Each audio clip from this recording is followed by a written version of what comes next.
Well, it's been a while. I just kind of lost motivation getting this stupid GoPro set up.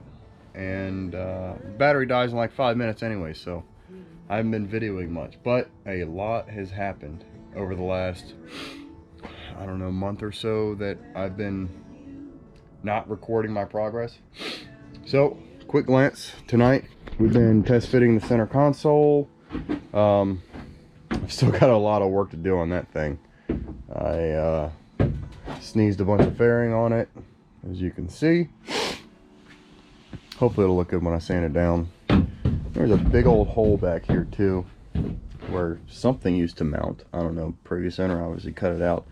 So I put a piece of Kusa in there, glassed it in, 2 layers of 1708, 1 layer of chop strand, and then did some, not Cavasil, but I guess it's like Cavasil with that milled fibers to stick it in there. And there are 2 screws that I ground down with a grinder so they're flush so they don't move. So I don't think it's going anywhere.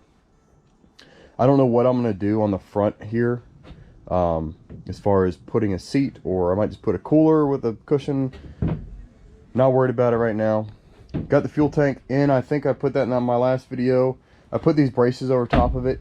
It's my leftover Blue Water 26 Kusa board with 1708 on each side, and they just provided some support under the fuel tank, so when I lay the floor in, which is right here, it won't sag as much and there's more support.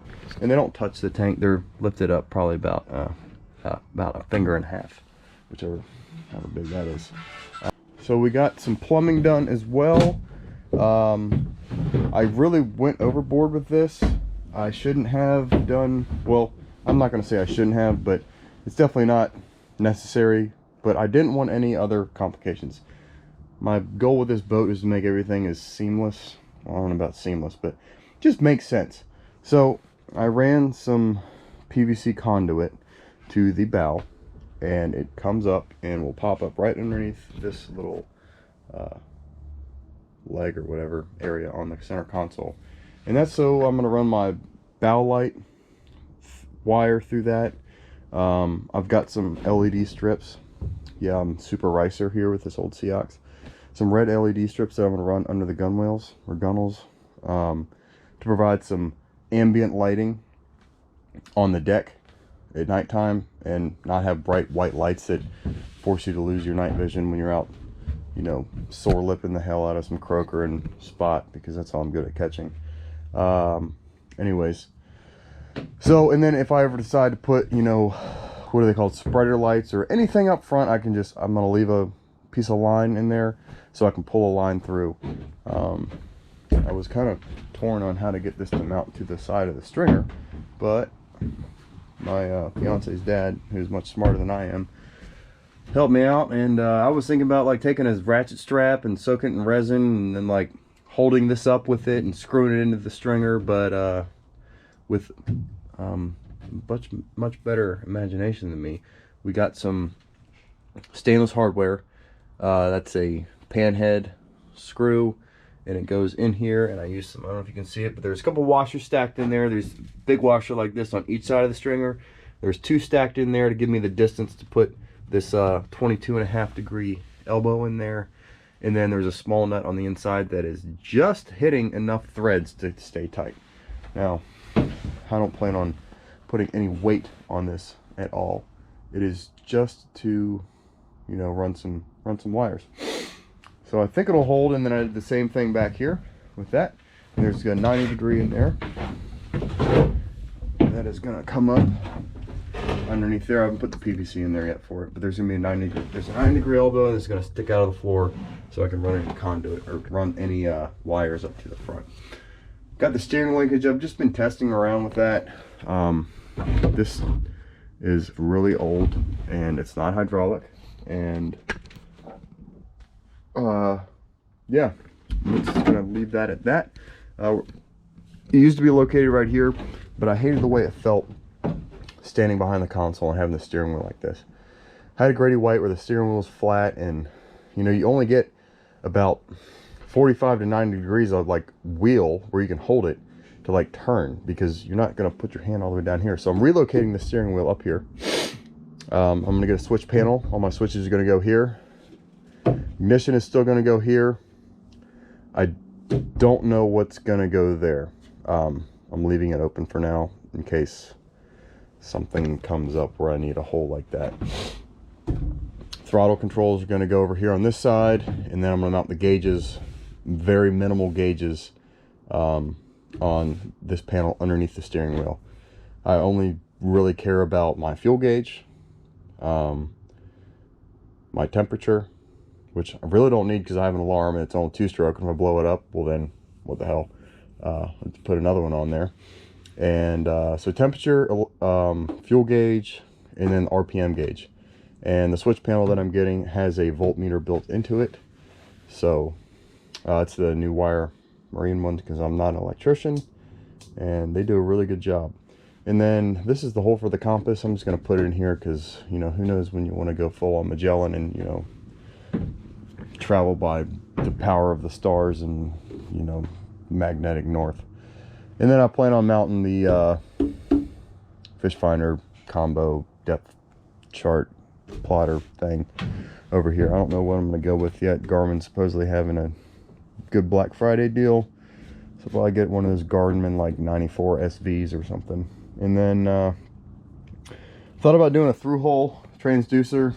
Also, this is I don't know if I covered this. This is a Total Boat Total Bilge, and I went super crazy insane with it because I bought a gallon instead of a quart, and I figured, what the hell, I'm going to do everything the water might touch to seal off all of this resin from everything. So I just did all in here in case water somehow managed to get everywhere, because we all know water gets everywhere. And I'm going to drill some holes in these stringers so they can drain out through the drain. Yeah, this is the PVC for the steering, the throttle, and the battery cable, 3-inch. It's a 22.5, I think a 22.5 street, and then a regular 22.5 to make a 45 degree, because the 45 degree was like a little too, like I did a 45 long sweep, and it didn't really give me the angle that this did with the 22.5 street and the 22.5. It's still 45 degrees, I know that, but it just gave me a less aggressive angle here for the steering cable. And the floor is going to come up to here, and this is all going to be closed in with access to the bilge and whatnot. And then I wanted enough room, this is just tucked in there the other end, for this cable just to go, because it doesn't like to bend at all. Especially now that it's getting cold and it's November in Virginia and it's like 55 degrees out here. So yeah. Oh, and then I glassed some 2x4s and 4x4s. There's like probably 10 layers of chop strand wrapped around those things, and those are going to go, the 2x4s are going to go underneath the Coosa floor that is going to be under this, so they're going to go under here. I'm going to screw those into the floor, and then I'm going to screw this into the 2x4s just because Coosa doesn't like the whole screw, and I don't want to rip it through there. And this is going to have a T-top on it. I don't want it to go anywhere, so both sides are going to get 2x4 under them. This side's going to be bolted into that, or screwed into the Coosa as well as the stringer. I've got this little thing there, so I can't bolt it to the stringer. And then the 4x4s are going to go between the stringers up here where the T-top mounts. And that will give me some extra, I guess, tooth to when I mount the T-top. I've got some really long lags I'm going to run through that 4x4. In the event that I decide to put a tower up here, I don't want to go anywhere. I want to lift the floor up. And yeah, also got the fuel hooked up. New fuel lines. This is a 12-foot line, 1.5 inch internal diameter, and that sucker cost me $110 for 12 feet of it. I only used like 10, so I gotta figure out what to use the other 2 feet for. And then I got a nice shiny new gas gauge here, and the vent for it. So all new fuel system, and I got some new 3/8 inch fuel hose, or I'm sorry, 5/8 fuel vent hose for it. Probably overkill. Some people like just use regular rubber hose, but it's gonna have fuel vapors in it, so I don't want it to ever deteriorate or anything along those lines. So lots of stuff done, but I still got a long way to go. I gotta cut some holes. First I'm gonna cut a hole in the floor for this to put an little circular access plate. Back here I'm gonna look for like a rectangular flush mount access plate that I can sit in front of here so I can access the fuel sending unit. And then there's gonna be another one inside there for if I have to do anything with the fuel lines, and to run the fuel sending unit cord up. So yeah, that's pretty much it. I've got some more fairing done on the transom, but it still looks like crap because I haven't sanded it down. Yeah, we are advancing forward. Hopefully next time we can get some sanding done here on that center console, sanding done on the transom, start drilling some holes, putting some gauges in there. I gotta order that switch panel, which is gonna be kind of pricey and I don't want to pay for, but they're really good and I really like them, so just gonna go with them. But that's all for now.